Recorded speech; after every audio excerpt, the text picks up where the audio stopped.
Audio clip number 20، اس میں انشاءاللہ عز و جل آپ سورہ بقرہ کی آیت نمبر 53 سے لے کر 56 تک کی تلاوت، ترجمہ اور تفسیر صراط الجنان سنیں گے۔ بسم اللہ الرحمن الرحیم۔ ترجمہ: اللہ کے نام سے شروع جو نہایت مہربان رحمت والا ہے۔ وَإِذْ آتَيْنَا مُوسَى الْكِتَابَ وَالْفُرْقَانَ لَعَلَّكُمْ تَهْتَدُونَ۔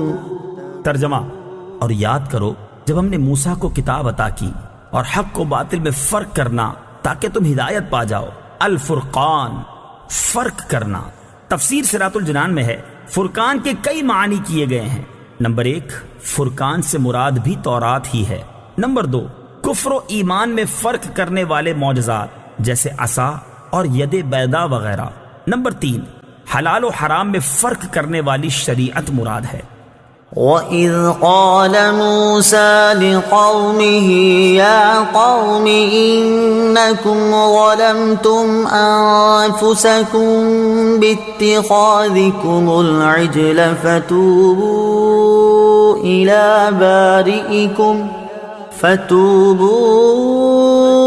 إِلَى بَارِئِكُمْ فَاقْتُلُوا أَنفُسَكُمْ ذَلِكُمْ خَيْرٌ لَكُمْ عِندَ بَارِئِكُمْ فَتَابَ عَلَيْكُمْ إِنَّهُ هُوَ التَّوَّابُ الرَّحِيمُ۔ ترجمہ: اور یاد کرو جب موسیٰ نے اپنی قوم سے کہا، اے میری قوم، تم نے بچڑے کو معبود بنا کر اپنی جانوں پر ظلم کیا، لہٰذا اب اپنے پیدا کرنے والے کی بارگاہ میں توبہ کرو، یوں کہ تم اپنے لوگوں کو قتل کرو، یہ تمہارے پیدا کرنے والے کے نزدیک تمہارے لیے بہتر ہے، تو اس نے تمہاری توبہ قبول کی، بے شک وہی بہت توبہ قبول کرنے والا مہربان ہے۔ فَاقْتُلُوا أَنفُسَكُمْ، کہ تم اپنے لوگوں کو قتل کرو۔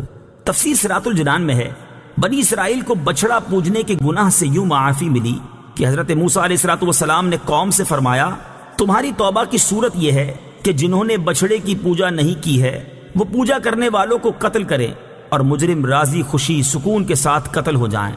وہ لوگ اس پر راضی ہو گئے اور صبح سے شام تک 70,000 قتل ہو گئے۔ تب حضرت موسیٰ اور حضرت ہارون علیہ السلام نے گر گڑاتے ہوئے بارگاہ حق میں ان کی معافی کی التجا کی۔ اس پر وحی آئی کہ جو قتل ہو چکے وہ شہید ہوئے اور باقی بخش دیے گئے، قاتل و مقتول سب جنتی ہیں۔ بنی اسرائیل پر اللہ تعالیٰ کا فضل۔ بچڑا بنا کر پوجنے میں بنی اسرائیل کے کئی جرم تھے۔ نمبر 1، مجسمہ سازی جو حرام ہے۔ نمبر 2، حضرت ہارون علیہ السلام کی نافرمانی۔ نمبر 3، بچڑے کی پوجا کر کے مشرک ہو جانا۔ یہ ظلم آل فرعون کے مظالم سے بھی زیادہ شدید ہیں، کیونکہ یہ افعال ان سے بعد ایمان سرزد ہوئے، اس وجہ سے وہ مستحق تو اس کے تھے کہ عذاب الہی انہیں مہلت نہ دے اور فی الفور ہلاک کر کے کفر پر ان کا خاتمہ کر دے، لیکن حضرت موسیٰ اور حضرت ہارون علیہ السلام کے طفیل انہیں توبہ کا موقع دیا گیا۔ یہ اللہ تعالیٰ کا بڑا فضل ہے اور یہ قتل ان کے لیے کفارہ تھا۔ وَإِذْ قُلْتُمْ يَا مُوسَى لَن نُّؤْمِنَ لَكَ حَتَّى نَرَى اللَّهَ جَهْرَةً فَأَخَذَتْكُمُ الصَّاعِقَةُ وَأَنْتُمْ تَنظُرُونَ ثُمَّ بَعَثْنَاكُمْ مِنْ بَعْدِ مَوْتِكُمْ لَعَلَّكُمْ تَشْكُرُونَ۔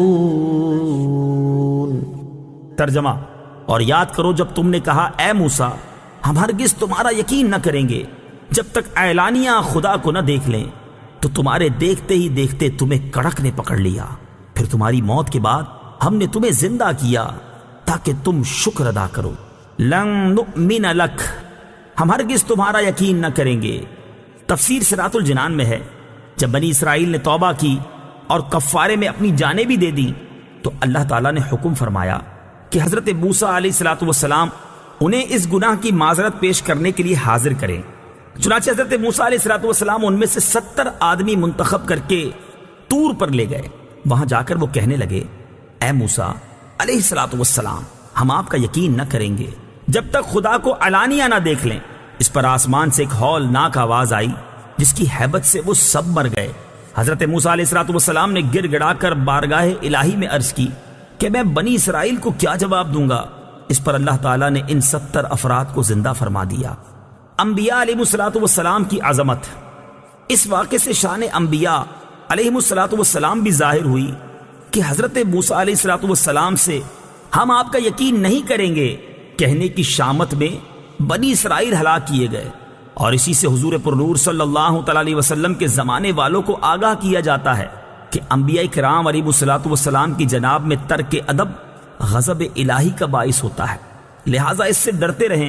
اس آیت سے یہ بھی معلوم ہوا کہ اللہ تعالیٰ اپنے مقبولان بارگاہ کی دعا سے مردے بھی زندہ فرما دیتا ہے۔